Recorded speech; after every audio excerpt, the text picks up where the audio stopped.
حضور کا ذکر ہمارے لیے قلبی راحت اور تسکین باطن کا سبب اور ذریعہ ہے، اور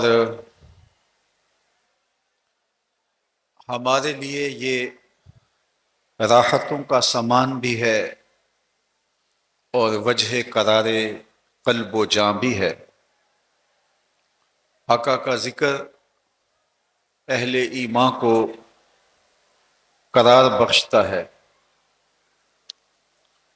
شیخ مہدی الفاسی مطالع المسرات شرح دلائل الخیرات میں لکھتے ہیں، حضور کا ذکر سن کر جس شخص کے کلیجے میں ٹھنڈ نہیں پڑتی، اس کے سینے میں دھڑکنے والا دل کسی مومن کا دل ہی نہیں ہو سکتا۔ یہ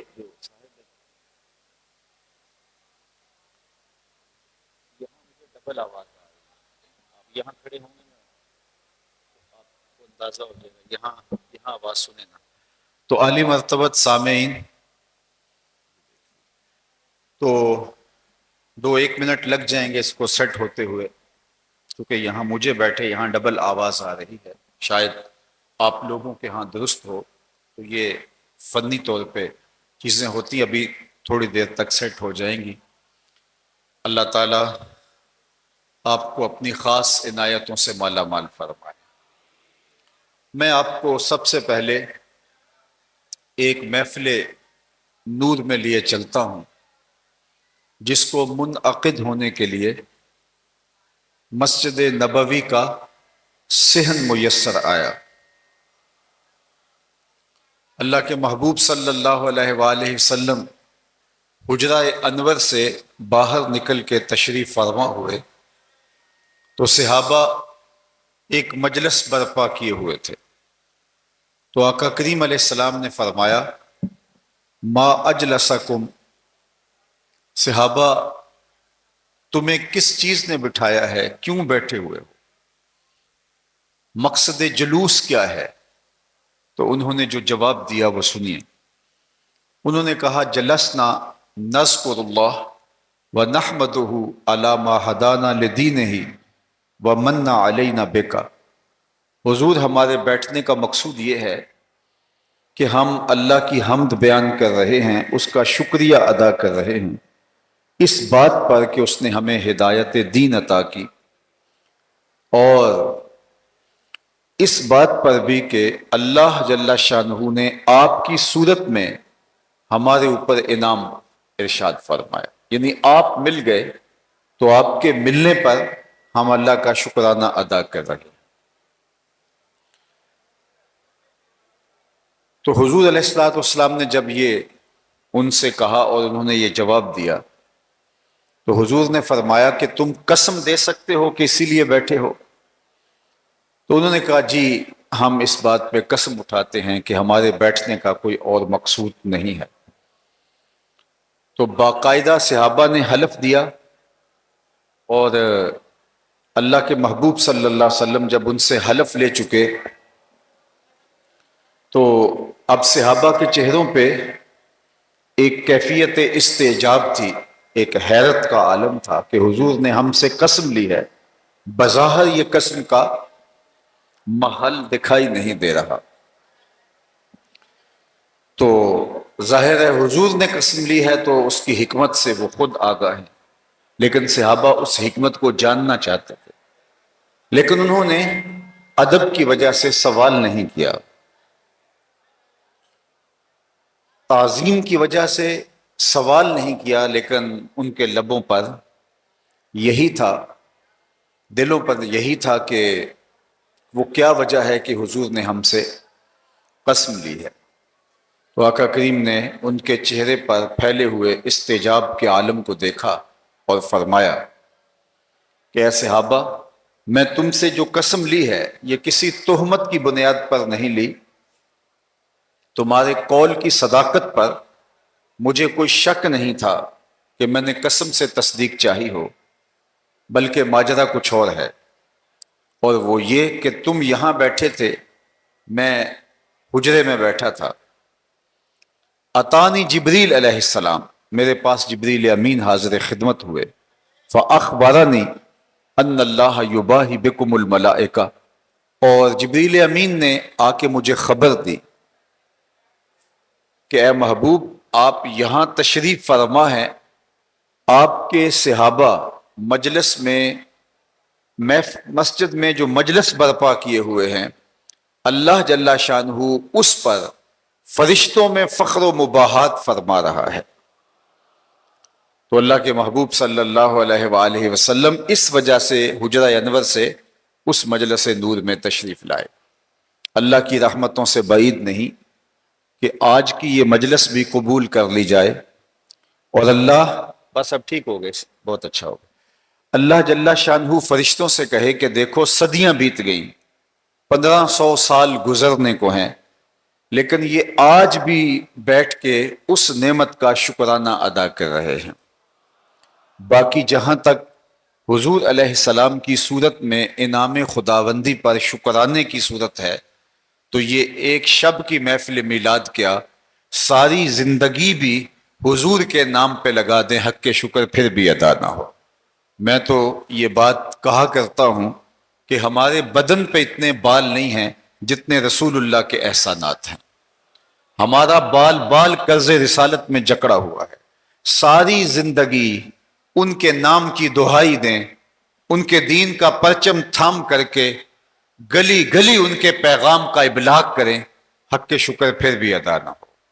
12 نبیوں نے آرزو کی ہے حضور کی امت میں ہونے کی، ہم نے کوئی آرزو نہیں کی، کوئی تمنا نہیں کی، ہم سوئے تھے مقدر جاگ اٹھے، اور ہمارے والد مسجد سے مولانا کو بلا لائے۔ یہ وہ زمانہ تھا کہ جب ہم ماں کی بولی بھی نہیں سمجھتے تھے، جب ہم اپنی مادری زبان سے بھی آشنا نہیں تھے، ہم حرف و صوت سے بھی آشنا نہیں تھے، لفظوں کی شناخت بھی نہیں ہوئی تھی، لہجوں کی پہچان بھی نہیں ہوئی تھی، لیکن ہمارے کان میں آ کر یہ مبارک دی گئی کہ تم مبارک کے مستحق ہو کہ تم محمد عربی کے غلام بن کے آ رہے۔ شاہوں سے ملا ہے نہ تونگر سے ملا ہے، اللہ کا عرفان اسی گھر سے ملا ہے، اوروں کو ملا ہے تو مقدر سے ملا ہے، مجھ کو تو مقدر بھی تیرے در سے ملا ہے۔ میری خوش قسمتی میں تیرا امتی، یہ میرے بخت، یہ آپ کے بخت کہ ہم حضور کے غلام ٹھہرے۔ جن کی امت میں ہونے کے لیے پیغمبروں نے آرزو کی، نبیوں نے آرزو کی، کوئی ہاتھ پھیلائے دعا کر رہا ہے ربنا وابعث فیہم رسولا، مالک آنکھیں بوڑھی ہو گئی ہیں اب اس پیارے کو بھیج بھی دے۔ کوئی کہہ رہا ہے اسمہ المتوکل، اس کا نام متوکل ہوگا۔ کوئی کہہ رہا ہے وہ ترشرو نہیں ہوگا، سخت مزاج نہیں ہوگا، وہ نرم دل کا مالک ہوگا، بس وہ آیا چاہ رہا ہے۔ حضرت عیسیٰ نے تو نام تک بتا دیا، مبشرم برسول یاتی من بعد اسمہ احمد، لوگوں سن لو اس آنے والے کا نام احمد ہوگا۔ ایک حواری کھڑا ہوا، کہا حضرت جس کے قصیدے آپ بھی پڑھ رہے ہیں کیا وہ آپ سے بھی افضل ہوگا؟ ہر مرید سوچتا ہے میرے پیر سے افضل کون ہو سکتا ہے، شاگرد سوچتا ہے میرا استاد تو پھر میرا استاد ہے، کارکن کہتا ہے میرے لیڈر کا جواب نہیں ہے، ہر امتی سوچتا ہے میرا نبی تو پھر میرا نبی ہے۔ اب ایک حواری کے سامنے جب یہ بات کہی گئی کہ آنے والا آئے گا اور اتنی عظمتوں کا حامل ہوگا اور میں اس کا نام بتاتا ہوں، اس کا نام احمد ہوگا، تو حواری کا سوال بنتا تھا اور اس نے کیا، حضرت کیا وہ آپ سے بھی افضل ہوگا؟ تو حضرت عیسیٰ نے جو جواب دیا وہ سنیے، آپ کے سینے ٹھنڈے ہو جائیں گے، آپ کی روح تک اس کا نور اترے گا اور آپ دیر تک سرشار رہیں گے۔ کہا حضرت جس کے قصیدے آپ پڑھ رہے ہیں کیا وہ آپ سے بھی افضل ہوگا؟ تو حضرت عیسیٰ نے کہا افضل ہونے کی بات کرتے ہو، وہ تو اتنی عظمتوں کا حامل ہے، اگر اس کے نالین کے تسمے کھولنے کی سعادت ابن مریم کو مل جائے تو یہ بھی مقدر کی بات ہے، اگر ان کے نالین کے تسمے کھولنے نصیب ہو جائیں تو یہ بھی بخت کی بات ہے۔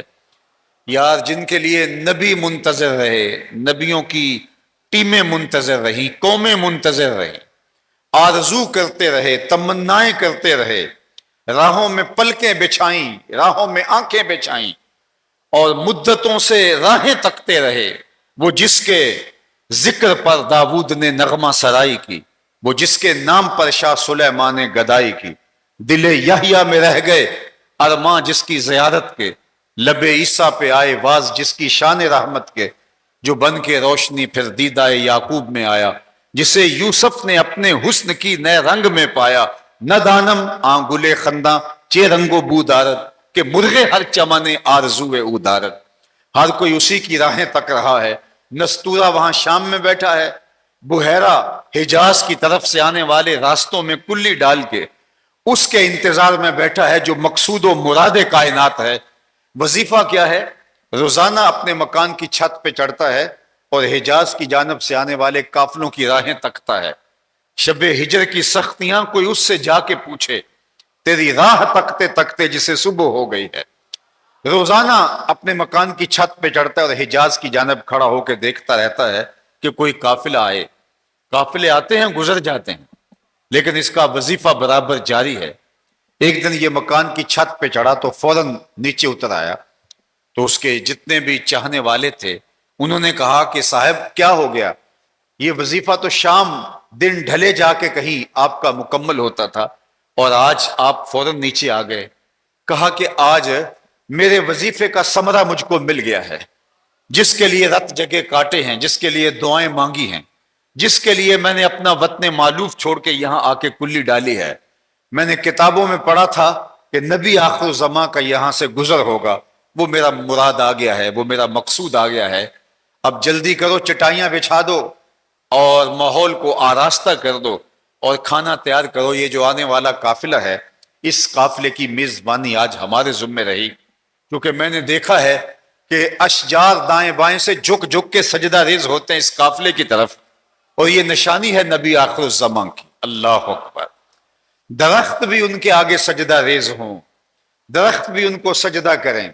انسانوں کو تو روک دیا گیا، لیکن درخت تو مکلف نہیں ہیں، وہ تو سجدہ ریزیاں بھی کرتے ہیں، درخت بھی سجدہ ریزیاں کرتے ہیں، جانور بھی سجدہ ریزیاں کرتے ہیں۔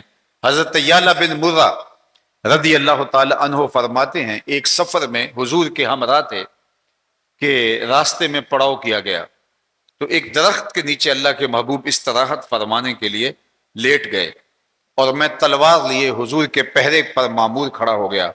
لوگ بھی جہاں اس کو جگہ ملی وہ جا کے لیٹ گئے، اور میں اکیلا تھا جو حضور کے پہرے پر معمور تھا۔ میں نے ایک منظر دیکھا کہ دور صحرا میں کھڑا ہوا ایک درخت، وہ ہلنے نہیں لگ جاتا، تھوڑی دیر بعد وہ اپنی جڑوں سمیت اکھڑا اور شاخوں کے بل چلتا ہوا میرے برابر آ کے کھڑا ہو گیا۔ میرے لیے یہ حیرت کی بات تھی۔ انسان کوئی حیرت ناک منظر دیکھے تو وہ دائیں بائیں دیکھتا ہے کہ اس کو اور بھی کوئی دیکھ رہا ہو، تو ہم اس تعجبیہ واقعہ پر جو ہے وہ مل کے تعجب کا اظہار کریں، یا وہ بات کرتا ہے کسی کے، یار یہ کیا؟ اب حضور تو استراحت فرما رہے تھے، کوئی دوسرا تھا نہیں، اور یہ درخت کہتے میرے برابر آ کے کھڑا ہو گیا اور جھومنے لگا۔ تھوڑی دیر کے بعد یہ واپس اپنی شاخوں کو گھسیٹتا ہوا جہاں سے اکھڑ کے یہاں آیا وہاں جا کے نصب ہو گیا۔ حضرت یعلا بن مرہ کہتے ہیں کہ میرے لیے تعجب خیز بات تھی، اور وہ تعجب میرے لیے ایک عجیب اندر کی کیفیات کی نشت کا ذریعہ بن رہا تھا، لیکن اظہار کس سے کروں؟ حضور تو استراحت فرما رہے ہیں۔ خیر، حضور جب بیدار ہوئے تو میں نے سلام عرض کرنے کے بعد سب سے پہلی بات جو حضور سے کی وہ یہی تھی۔ میں نے کہا حضور، وہ جو سامنے والا درخت ہے تھوڑی دیر قبل اپنی جگہ سے اکھڑا، شاخوں کے بل اپنے آپ کو گھسیٹتا ہوا یہاں میرے برابر آ کے کھڑا ہو گیا، تھوڑی دیر تک جھومتا رہا اور پھر واپس چلا گیا۔ حضور نے تعجب کا اظہار نہیں کیا کہ تفصیل بتاؤ کیا ہوا، میں تو استاذنت ربہا، یہ ایک درخت ہے جس نے رب سے اجازت مانگی تھی، مالک تیرا محبوب نیڑے آیا ہے، سلام نہ کر رہا ہوں۔ فآذن لہا فآذن لہا فآذن لہا، تو اللہ نے اس درخت کو اجازت دے دی اور یہ مجھے سلام کرنے کے لیے آیا تھا۔ اللہ اکبر۔ حضرت عباس عبداللہ ابن عباس رضی اللہ تعالیٰ عنہ فرماتے ہیں، ایک دیہاتی آیا اور وہ حضور کی خدمت میں عرض کرنے لگا، میں تو آپ کو اللہ کا رسول تب مانوں گا یہ سامنے والا جو کھجور کا درخت ہے، اس درخت کا جو پکا ہوا پھل ہے، یہ آپ کی نبوت اور رسالت کی گواہی دے۔ تو آپ نے فرمایا اگر ایسا ہو جائے تو تم مان لو گے؟ اس نے کہا انکار کی گنجائش نہیں رہے گی۔ تو حضور نے اشارہ کیا، پکا ہوا پھل ٹوٹ کے حضور کے قدموں میں آ گیا اور آقا کریم کی رسالت کی گواہی دی۔ اس بد نے فوراً کلمہ پڑھنا شروع کر دیا۔ اب وہ کھجوریں جو معجزے سے حضور نے توڑی تھیں، حضور کی انگشت کے اشارے سے ٹوٹ کے قدموں میں سلامی کرنے اور گواہی دینے آئی تھی، وہ اسی عرابی کی جھولی میں ڈال دیتے، جا کے اپنے خاندان میں بانٹو اور لوگوں کو بتاؤ کہ یہ کھجوریں معجزے سے توڑی گئی تھیں اور ان کے سبب اللہ نے میرے دل میں ایمان کا چراغاں کیا ہے۔ یا حضور صحابہ میں بانٹ دیتے، وہ فخر کرتے کہ ہم نے معجزے سے توڑی ہوئی کھجوریں کھائی ہیں۔ لیکن اللہ کے محبوب ان کھجوروں سے مخاطب ہوئے، فرمایا تمہیں جس کام کے لیے بلایا تھا وہ کام ہو گیا، اب واپس جا کے اب شاخوں سے جڑ بھی جاؤ۔ صرف توڑنا نہیں جانتے، جوڑنا بھی جانتے ہیں۔ یہاں کسی شاعر کا شعر مجھے یاد آیا کہ چاند کو توڑ کے جوڑنے والے ہم بھی ٹوٹی ہوئی تقدیر لیے بیٹھے ہیں۔ تو وہ صرف توڑنا نہیں جانتے، وہ جوڑنا بھی جانتے ہیں۔ تو درخت بھی سلامیاں دیتے ہیں، پتھر بھی سلامیاں دیتے ہیں۔ حضرت سیدنا علی المرتضیٰ رضی اللہ تعالیٰ عنہ فرماتے ہیں، میں اس پتھر کو آج بھی جانتا ہوں جو مکہ المکرمہ میں حضور کی بعثت سے قبل، اعلان نبوت سے قبل حضور پر سلام پڑھا کرتا تھا۔ اللہ اکبر۔ تو درخت سلامیاں پیش کریں، پتھر حضور کے گیت گائیں، زمانہ حضور کا تذکرہ کرے، کائنات کا گوشہ گوشہ ان کے قصیدے پڑھیں، تو یار جس کے سینے میں دھڑکتا ہوا، ایمان سے بھرا ہوا دل رکھا ہوا ہے، وہ حضور کے قصیدے کیوں نہیں پڑھے گا؟ وہ حضور کے تذکرے کیوں نہیں کرے گا؟ حضور کا نام سن کے جھوم کیوں نہیں اٹھے گا؟ اس کا دل کیوں قرار نہیں پائے گا؟ تو شیخ مہدی الفاسی کہتے ہیں کہ حضور کا ذکر سن کے جس شخص کے کلیجے میں ٹھنڈ نہیں پڑتی، اس کے سینے میں دھڑکنے والا دل کسی مومن کا دل ہی نہیں ہو سکتا۔ اور میرے شہر کے ایک پنجابی شاعر نے کہا تھا، تینو سینے دی میں ٹھنڈ آکھاں، تینو سینے دی میں ٹھنڈ آکھاں، شہد گلاب تے کھنڈ آکھاں، تینو نبیاں دا میں لاڑا آکھاں، تیرے ہجر دے وچ میں ہاڑا آکھاں۔ تو حضور کا ذکر اتنا دل آویز ہے، اتنا میٹھا ہے، قرار جاں کا، تسکین قلب کا، اور باطن کے لیے سامان راحت ہے۔ تو میں اور آپ اپنے لیے یہ سامان زندگی اور سامان آخرت کرتے ہیں۔ میں اس بات کا اچھی طرح سے ادراک رکھتا ہوں کہ موسم کے اندر خنکی نہیں ہے، اس وقت موسم کے اندر شدت ہے اور بہت ساری حدت ہے، لیکن اس کے باوجود وہ جو کہتے ہیں کہ تل رکھنے کی جگہ نہیں ہے، اور اگر سوئی پھینکے تو وہ زمین پہ نہ گرے، کسی کے ہاتھ پہ یا کسی کے بازو پہ یا کسی کے کندھے پہ گرے، تو یہ منظر میرے سامنے اس حال کا ہے۔ اور باہر بھی اہل محبت کا یوں ہی ہجوم محبت ہوگا، اور یہ پتوں کی اور اس کے نواح کے لوگ اپنے آقا کا ذکر سننے کے لیے یہاں آئے ہیں۔ بتاؤ یار، یہ تو میں سنانے آیا ہوں جس کی اوقات ہی نہیں۔ جب حضرت ابو ہریرہ حضور کے حسن کا قصیدہ پڑھتے ہوں گے، جب حسان بن ثابت حضور کی نعت پڑھتے ہوں گے، جب کعب بن مالک حضور کا تذکرہ کرتے ہوں گے، اور جب معبد بیٹھ کے حضور کے حسن کے قصیدے پڑھتی ہوگی، جب سیدہ عائشہ کہتی ہوں گی میرے قریب آؤ میں تمہیں حضور کی باتیں سناؤں، تو اس وقت اہل محبت کی کیفیتوں کا عالم کیا ہوگا، ان کے باطن کی کیفیت کیا ہوگی۔ صاحب، یہ حضور کا جو تذکرہ ہم سناتے ہیں، تو یہ ایک تو یہ بات ذہن میں رکھیے کہ یہ محض ذوق کی آبیاری کے لیے نہیں، اگرچہ ذوق کی آبیاری میسر آتی ہے، اور حضور کے ذکر سے ذوق کی آبیاری پانا یہ بھی مقصود ہے، اور اس سے جو روحانی ترقی ہوتی ہے، حضور کے ذکر سے جو ٹھنڈک پہنچتی ہے، اس سے جو باطن میں ترقی ہوتی ہے، دنیا کے ترازو پہ اس کو نہیں تولا جا سکتا۔ حضرت شاہ نقشبند بخاری علیہ الرحمہ نے تو اس کیفیت کو جذبہ کہا ہے، اور وہ فرماتے ہیں جذبۃ من جذبات الرحمن افضل من عبادت الثقلین۔ یہ جو کیفیت پیدا ہوتی ہے اور دل لرز اٹھتا ہے اور آنکھیں آنسوں کا خراج دیتی ہیں، کہا یہ جن و انس کی جو کائنات میں بستے ہیں ساری عبادتیں جمع کر لی جائیں تو یہ 2 لمحوں کا 2 سیکنڈ کا جو کیفیت کا ایک منظر نامہ اترتا ہے اور کیفیت اتر کے گزر جاتی ہے، یہ اس سے افضل اور اشرف کیفیت۔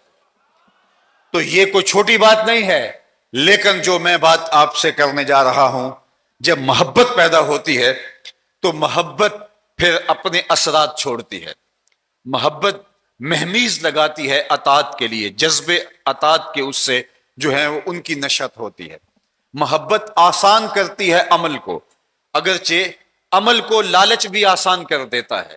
مہینے بعد یا شام کو اتنے پیسے ملیں گے تو سارا دن مزدوری کرتا ہے، مہینے بعد اتنی تنخواہ ملے گی تو اس کے اندر توانائی پیدا ہوتی ہے، یہ چیز ایجاد کر دیں گے، یہ چیز بنا کے مارکیٹ میں لے کے جائیں گے، اس کی اتنی قیمت ملے گی، یہ چیز بھی جو ہے وہ انسان کو مہمیز لگاتی ہے اور عمل کی طرف راغب کرتی ہے۔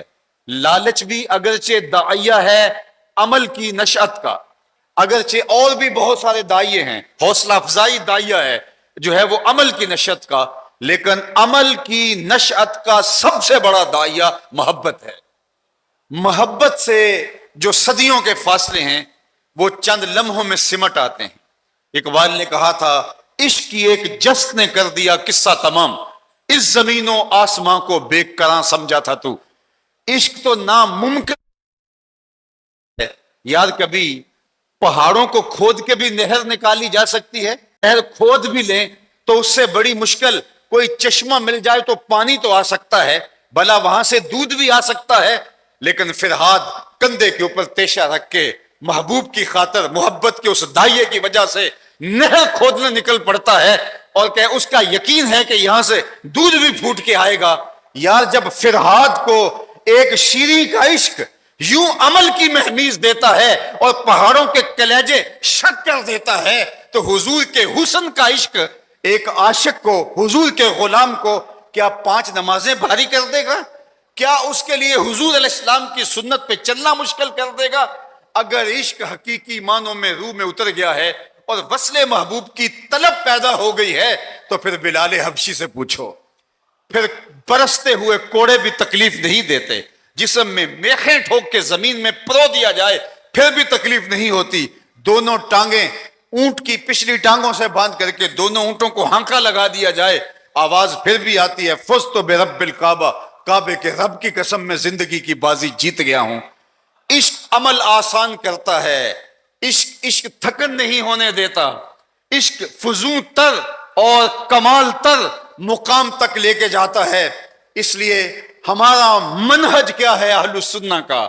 ہم لالچ سے، ہم جو ہے وہ کسی اور غرض سے یا کسی ڈر سے عمل کی نشت نہیں چاہتی، ہم چاہتے ہمارے بزرگوں کا، ہمارے صوفیاء کا منہج یہ ہے، عشق کی آگ سینے میں جب لگ جائے گی تو عمل خود بخود آسان ہو جائے گا، عمل پھر مشکل نہیں ہوگا، پھر یہ بھاگ کر کے اپنے آپ کو کھینچ کے عمل کی راہوں میں لے جانا نہیں ہوگا، بلکہ جو ہے وہ آپ کا بدن آپ کو کھینچ کے لے جا رہا ہوگا۔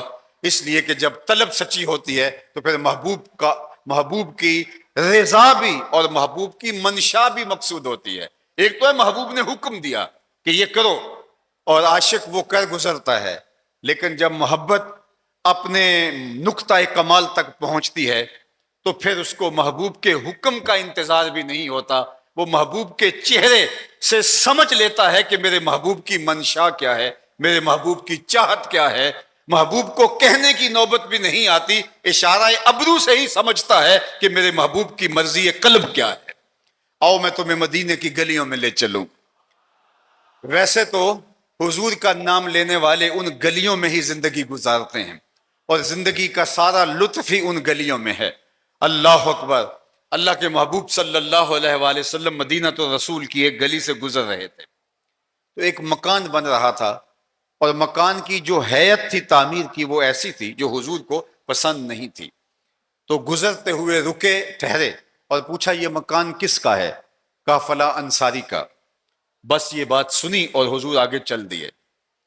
جو حضور علیہ السلام کے ساتھ تھے انہوں نے حضور کے چہرے سے کچھ تاثر لیے اور کسی نے جا کے اس صحابی کو بتا دیا جس کا مکان بن رہا تھا۔ حضور گزرے تھے، تیرا مکان دیکھا تھا، شاید حضور کو پسند نہیں آیا، چونکہ ہم حضور کے چہرے کے تیور پڑھنے کا مزاج رکھتے ہیں۔ حضور کی طبیعت میں خوشی آئے تو کیفیت یہ ہوتی ہے، لیکن ناپسندیدگی کا اظہار حضور کرے تو چہرے کی کیفیت یہ ہوتی ہے۔ تو ہم نے جو اندازہ لگایا وہ یہ ہے کہ حضور کو تیرا گھر پسند نہیں آیا۔ اس نے کہا اچھا کہا، ہاں۔ 2-4 دن گزرے، آقا کریم علیہ السلام وہاں سے گزرے تو دیکھا کہ وہاں ملبے کا ڈھیر پڑا ہوا ہے۔ تو حضور نے فرمایا بلاؤ صحابی کو۔ بلایا گیا، کہا میں گزرا تھا، تیرا مکان دیکھا تھا، آج ملبے کا ڈھیر دیکھ رہا ہوں، کیا ہوا؟ عرض کی حضور میں نے گرا دیا۔ فرمایا کیوں؟ عرض کی سنا تھا آپ کو پسند نہیں، سنا تھا آپ کو پسند نہیں۔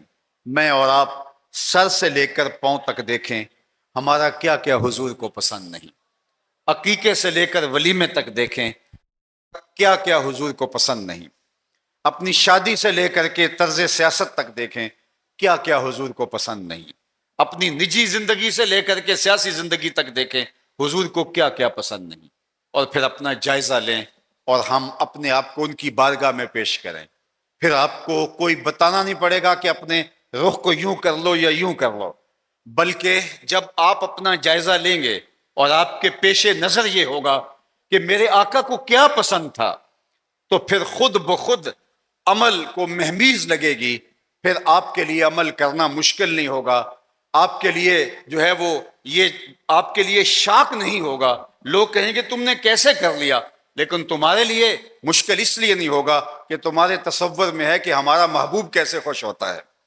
پھر تکلیفیں بھی ہوں، برستے پتھر بھی ہوں، اور جو ہے وہ آپ کو زود و کوب بھی کیا جا رہا ہو، آپ کے لیے وہ مشکل نہیں ہوتا۔ بلال حبشی کو جب ان کا ظالم آقا امیہ مارتا ہے تو وہ آگے سے مسکراتے ہیں، جسم میں کیل ٹھونکتا ہے، تپتے ہوئے کوئلوں کے اوپر لٹاتا ہے، آپ کے جسم کی چربی ان کوئلوں کو بجھاتی ہے، لیکن بلال پھر بھی مسکراتے ہیں۔ کسی نے گزرتے ہوئے روک کے کہا بلال عجیب تماشا ہے، تمہارا آقا تمہیں مارتا ہے اور تم آگے سے رونے کی بجائے مسکراتے ہو، تو یہ بات سمجھ سے باہر ہے۔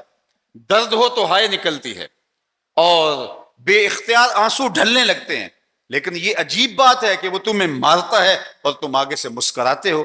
تو بلال حبشی بولے تم بازار میں جاؤ نا مٹی کا پیالہ خریدنے، تو اس کو بھی ٹھونک بجا کے دیکھتے ہو، یہ اس کی آواز تو ٹھیک ہے، کہیں کچا تو نہیں؟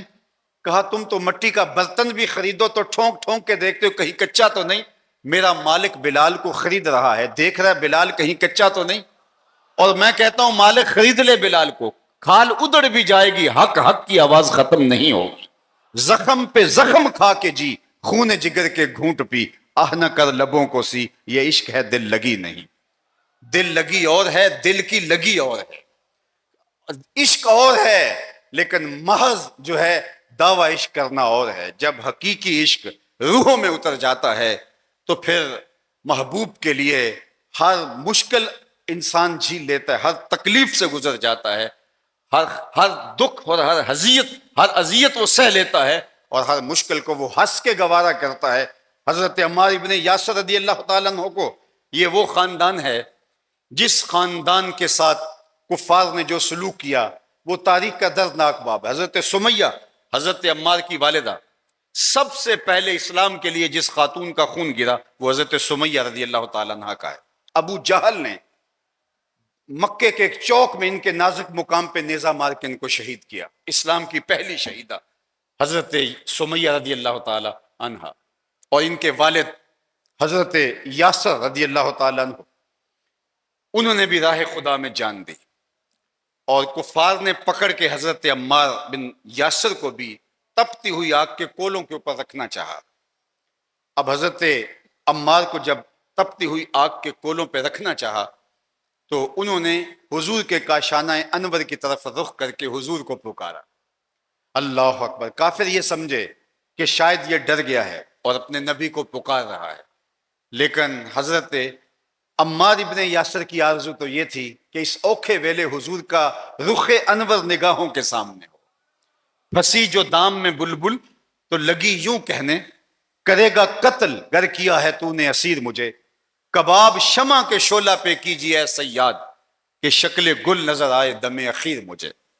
شکاری نے بلبل کو پکڑ لیا تھا، بلبل نے کہا کہ میں تمہیں یہ نہیں کہتی مجھے چھوڑ دو، تم نے چھوڑنے کے لیے پکڑا بھی نہیں، صبح سے تم نے پھاہی لگائی ہے، تو مجھے اگر پکڑا ہے تو میرا کباب تو تیار کرو گے، میں تمہیں یہ کہتی بھی نہیں کہ مجھے چھوڑ دو، لیکن مرنے والے کی کوئی آخری آرزو ہوتی ہے، میری آخری تمنا یہ ہے کہ جب میرا کباب تیار کرو تو مجھے کچی آگ پہ نہیں بھوننا، جلتی ہوئی شمع کے شعلے پر جو ہے وہ میرا کباب تیار کیا جائے۔ کیوں؟ اس لیے کہ میں بلبل ہوں، اور بلبل کا تعلق پھول سے ہے، اور جلتی ہوئی شمع کے شعلے کی شکل پھول سے ملتی جلتی ہے۔ میری آرزو یہ ہے کہ جب میرا کباب تیار ہو رہا ہو تو اس وقت رخ محبوب میرے سامنے۔ اب ذرا اس شعر کا حسن دیکھیے، اس شعر کی تفہیم آپ کے لیے اور آسان ہو جائے گی۔ پھنسی جو دام میں بلبل تو لگی یوں کہنے، کرے گا قتل گر کیا ہے تو نے اسیر مجھے، کباب شمع کے شعلہ پہ کیجیے اے صیاد کہ شکل گل نظر آئے دم اخیر مجھے۔ حضرت عمار ابن یاسر نے کہا میں اس لیے نہیں رو رہا کہ یہ جلتی ہوئی آگ کے شعلے ہیں، میں تڑپ اس لیے رہا ہوں کہ شکل گل نظر آئے دم اخیر مجھے، میں چاہتا ہوں کہ آخری وقت اپنے آقا و مولا کا دیدار کر لوں۔ اب انہوں نے تڑپ کے جب آرزو کی تو یہ کیسے ہو سکتا ہے کہ ادھر عاشق تڑپے اور محبوب کو خبر بھی نہ ہو؟ بندہ مٹ نہ جائے آقا پہ تو وہ بندہ کیا ہے، بے خبر ہو جو غلاموں سے وہ آقا کیا ہے۔ اور کہا تھا کسی شاعر نے، شاعر نامعلوم نہیں شاعر موجود نے، کہ دور طیبہ سے جب بھی میں تڑپا کبھی، دور طیبہ سے جب بھی میں تڑپا کبھی، ان کو حالات کی سب خبر ہو گئی، ان کی نگاہوں سے کچھ پوشیدہ نہیں ہے۔ تو حضور علیہ السلام کے کاشانہ انور کی طرف منہ کر کے حضرت عمار ابن یاسر نے آرزو کی، تو ادھر کافروں نے پکڑ کے آگ میں رکھا، ادھر حضور تشریف لے آئے، آگ سے مخاطب ہو کے کہا یا نارو کونی بردم و سلامن علی عمار ابن یاسر کما کنت علی ابراہیم، اے آگ تو ایک بار ابراہیم پہ ٹھنڈی ہوئی تھی، آج ذرا عمار پہ ٹھنڈی ہو کے بھی دکھا دے۔ اللہ اکبر، آگ ٹھنڈی ہو گئی، اللہ اکبر۔ تو کیا کیا دکھ نہیں سہے، کیا کیا تکلیفیں نہیں سہی، محبوب کی خاطر کچی کھالوں میں لپیٹ کر کے دھونیاں دی جاتی رہیں، اذیتیں سہیں، تپتے ہوئے کولوں پہ لٹائے گئے، لیکن محبوب علیہ السلام کے بتائے ہوئے طریق کے مطابق اپنی زندگی بسر کی۔ صاحبان محبت، میں آپ سے کہوں گا کہ ہمارے آقا و مولا حضور ختمی المرتبت صلی اللہ علیہ وآلہ وسلم کا اسوہ نور، حضور کا بتایا ہوا اور لایا ہوا طریقہ، حضور کا دیا ہوا نظام شریعت ہماری دنیا اور آخرت کی بہتری کا ضامن ہے۔ اگر ہم چاہتے ہیں کہ ہم آقا کریم علیہ السلام کی رضا حاصل کر لیں تو ہمیں اپنے عمل کو، اپنے طرز زندگی کو، اپنے انداز معاشرت کو ان کی سیرت کے سانچے میں، ان کے اسوہ نور کے سانچے میں ڈالنا ہوگا۔ میرے استاد فرمایا کرتے تھے یہ نہ ہو کہ لوگ تمہیں پوچھے تم کون ہوتے ہو اور تمہیں بتانا پڑے جناب ہم مسلمان ہوتے ہیں، یہ دیکھو مذہب کے خانے میں اسلام لکھا ہوا ہے۔ آپ فرمایا کرتے تھے صاحب نہ کسی کو پوچھنے کی حاجت ہو، نہ تمہیں بتانے کی ضرورت، تمہاری وضاقتہ، تمہارا طرز زندگی، تمہارا انداز معاشرت، تمہارے رویے، تمہارا کاروبار اتنا خوبصورت، اتنا دل آویز ہونا چاہیے کہ کوئی دور سے تمہیں دیکھے تو کہے وہ دیکھو حضور کا غلام آ رہا ہے۔ تمہارا طرز زندگی بتائے کہ حضور کا عاشق ہے، تمہارے یہاں حضور کے نام کا بیج لگا ہے اور تم دکان پہ بیٹھے دودھ دہی بیچ رہے ہو، لوگوں کو یقین ہونا چاہیے یہاں پانی ملا دودھ نہیں ملے گا، کیونکہ بیچنے والا حضور کا عاشق ہے۔ تمہارے گھر کی چھت کے اوپر حضور کے میلاد کا، حضور کے نام کا جھنڈا لگا ہوا ہے، لوگوں کو یقین ہونا چاہیے اہل خانہ سے اگر رشتہ کیا تو دھوکہ نہیں ہوگا، یہ پورا گھرانہ حضور کا غلام ہے۔ یہ کیسے ہو سکتا ہے کہ ہم ظاہراً زبان سے کہیں جناب ہم حضور والے ہیں، لیکن ہمارا عمل، ہماری کرتوتیں کچھ اور ہوں؟ نہیں، جو ہمارے رویے ہیں وہ بتائے کہ ہم حضور کے عاشق ہیں، ہم حضور کے غلام ہیں، حضور علیہ الصلوۃ والسلام کے نوکر ہیں۔ کتاب کا نام ہے بشر الکئی بلقاء الحبیب، امام سیوطی علیہ رحمہ کی مصنفہ۔ حضور علیہ السلام کی مبارک داڑھی میں اور سر انور میں ٹوٹل جو سفید بال ہوئے تھے آخری عمر میں 63 برس کی عمر میں، اس کی تعداد 18 سے لے کے 22 تک بیان فرمائی گئی۔ ایسا حلیہ کسی کا محفوظ نہیں ہوگا جیسا میرے حضور کا محفوظ ہے۔ کتنے بال سفید تھے صحابہ کو تعداد بھی معلوم ہے، 18 سے لے کر 22 تک سفید بال تھے حضور کے سر انور میں اور حضور کی ریش مبارک میں۔ اب آقا کریم ان بالوں کو سرخ مہندی کا وسمہ کیا کرتے تھے۔ حضور کا ایک غلام، اس کی داڑھی میں سفید بال اتر آئے تو اس نے بھی سرخ مہندی کا وسمہ شروع کر دیا۔ امام سیوطی لکھتے ہیں کہ وہ انتقال کر گیا اور اس کو کفن دے کے جب دفن کیا تو نکیرین سوال پوچھنے آئے، ایک نے کہا من ربوں کا، تو دوسرے نے اپنے ہی ساتھی کو بازو سے پکڑ کے ایک سائیڈ پہ کرتے ہوئے اس شخص کی طرف اشارہ کرتے ہوئے جو سرخ مہندی کا وسمہ کیا ہوا تھا اشارہ کر کے کہا تو اس سے پوچھ رہا ہے، تجھے سمجھ نہیں آ رہی اس کی داڑھی میں اسلام کا نور چمک رہا ہے؟ تو میاں کسی کو، فرشتوں کو بھی پوچھنے کی ضرورت نہ ہو کہ تم کون ہو، تمہارا رویہ، تمہارا حلیہ، تمہارا طرز زندگی بتائے کہ تم حضور کے عاشق ہو، دور سے پہچانے جاؤ کہ تم حضور کے عاشق ہو، تم حضور کے غلام ہو۔ تو آؤ میں اور آپ اپنی زندگی کو حضور علیہ السلام کی محبت کے سانچے میں یوں ڈال دیں، اسوہ رسول کو ایسے اپنے اوپر اوڑھ لیں کہ ہم دور و نزدیک سے پہچانے جائیں کہ ہم حضور کے غلام ہیں، اور یہ غلامی ہمارے لیے سند ہے، ہمارے لیے عزت ہے۔ کسی نے کہا تھا محمد کی غلامی ہے سند آزاد ہونے کی، یہ غلامی آزادی کی سند ہے، محمد کی غلامی ہے سند آزاد ہونے کی، خدا کے دامن توحید میں آباد ہونے کی۔ یہ غلامی، اس غلامی پہ ہزار آزادیاں قربان۔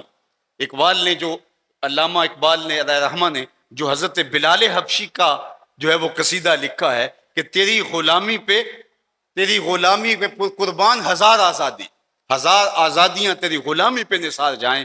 اور جس طرح حضور کا عشق، حضور کی محبت تیرے رگ و ریشہ کے اندر بلال سرایت کیے ہوئی تھی، آج حضور کا میلاد منانے والوں، اس قدر ہجوم کر کے حضور کے نام پر آنے والوں، اپنے رویوں کو حضور کی سیرت کے سانچے میں ڈھال لو۔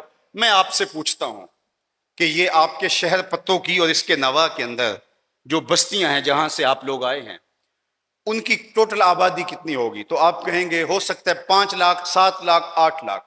یہ پورا علاقہ جو ہے 7-8 لاکھ نفوس پہ مشتمل ہوگا۔ اور یہ جو لوگ میرے سامنے موجود ہیں یہ 8,000، 10,000، 15,000، 20,000 اس سے زائد تو نہیں ہوں گے۔ ٹوٹل آبادی اگر 10 لاکھ ہے اس پورے علاقے کی، اور یہ جو میرے سامنے موجود ہیں یہ فرض کرو 10,000 ہیں، تو پھر جو 1% لوگ ہیں نا، یعنی 9,90,000 لوگ یہاں موجود نہیں ہیں۔ 10 لاکھ میں سے 9,90,000 لوگ موجود نہیں ہیں، صرف 10,000 لوگ یہاں موجود ہیں۔ اور اگر اتنے لوگ عزم کر لیں کہ کل سے ہم جھوٹ نہیں بولیں گے، کل سے ہم 2 نمبر مال نہیں بیچیں گے، کل سے ہم حضور کے بتائے ہوئے طریقے کے مطابق چلیں گے، میں ان 9,90,000 لوگوں کی بات نہیں کرتا، صرف یہ 10,000 لوگ ارادہ کر کے اٹھے، اور وہ ارادہ جو زبان سے نہیں دل سے کیا جاتا ہے، کل سے ہی دیکھنا آپ کا شہر بدلا بدلا دکھائی دے گا۔ صرف اتنے لوگ اپنے قبلے کو درست کر لیں، اپنی زندگیوں کو بدل لیں۔ آج ہمارا مسئلہ یہ ہے کہ ہم دعویٰ عشق تو کرتے ہیں، لیکن اس کی دلیل جب فراہم کرنے کی بات آتی ہے تو اس وقت ہم پتلی گلی سے نکل جاتے ہیں۔ یاری لا تو پاک نبی سنگ، اے پر پوری یاری، پھر درود قبول ہے تیرا لکھ نہ لوں ایک باری۔ آئیے میں اور آپ اس عالی مرتبت مجلس نور میں یہ عہد کر کے اٹھے، یہ میلاد کا موسم آ رہا ہے، آپ اپنی گلیوں میں جھنڈیاں لگائیں، یہ مبارک عمل ہے، مشروع ہے، جائز ہے۔ خوشی اور مسرت کے موقع پر یہ کرنا ناجائز اور بدعت نہیں ہے، لیکن میں آپ سے یہ کہوں گا کہ گلیوں میں تو جھنڈیاں آپ ضرور لگائیں، لیکن کہیں دل کی گلیاں ویران نہ رہ جائیں۔ نام محمد کی کوئی جھنڈی دل کی گلیوں میں بھی ضرور لگائیں، بندیروں پہ چراغاں کریں، ضرور کریں، لیکن دل کی گلیاں کہیں تاریک نہ رہ جائیں، دل کی گلیوں میں بھی نام محمد کا چراغاں کریں۔ اور آپ کو میں یہ کہوں کہ آپ جو ہے وہ گلیوں کی صفائی ضرور کریں، یہاں جو ہے وہ جلوس گزرنا ہے، لیکن کوئی جھاڑو لے کے دل نگر میں بھی آؤ۔ دل کی گلیوں کے اندر حسد، حقد، نفرت، کینے کے ڈھیر پڑے ہوئے ہیں، اور کوئی جھاڑو لے کر آؤ اور ان ڈھیروں کو بھی جو ہے وہ ہٹاؤ، پھر دل مصفہ ہو جائے، دل مزکہ ہو جائے، دل ستھرا ہو جائے۔ اور اگر دل کی گلیوں سے حسد، کینے، نفرت اور یہ کوڑے کے ڈھیر نکال دیے تو پھر آپ کے نظر جھکانے کی دیر ہے، آپ کو دل کی گلیاں مدینے کی گلیاں دکھائی دیں گی۔ لیکن شرط یہ ہے کہ اپنے دل کو ستھرائی، پاکیزگی، عفت کے ساتھ مالا مال کرنا ہے۔ یہ موسم رحمت، یہ 1500 سالہ جشن ولادت آپ کو زندگی میں ایک بار مل رہا ہے، اس میں بھرپور اپنے آقا و مولا کے ساتھ عقیدت کا اظہار کیجئے، حضور کی محبت میں رنگ جائیے، کثرت کے ساتھ درود پڑھیے، اپنی اولاد کو بٹھا کر کے اپنے گھر کے اندر درود و سلام کی مجلسیں برپا کیجئے، اور اہل خانہ کو بٹھا کر کے حضور کی سیرت سکھائیے، حضور کا پیار بانٹیے، اور عزم کیجئے کہ اپنی زندگی حضور علیہ الصلوۃ والسلام کے بتائے ہوئے طریقے کے مطابق بسر کریں گے۔ موسم میں اتنی حدت اور گرمی نہ ہوتی، اور جس طرح میں لوگوں کا اضطراب دیکھ رہا ہوں، اگر یہ نہ ہوتا تو میں اپنی گفتگو کو مزید بھی طوالت دے سکتا تھا۔ اللہ کی بارگاہ میں دعا ہے کہ اللہ آپ کا ایک ایک لمحہ آنے کا اپنی بارگاہ میں قبول فرمائے۔ انشاءاللہ العزیز 2 نومبر کو مصطفی اجتماع مرکز مصطفیٰ گجرانوالہ میں منعقد ہوگا۔ میں آپ سب دوستوں کو کہتا ہوں کہ ایک بار ضرور اس میں تشریف لائیے گا۔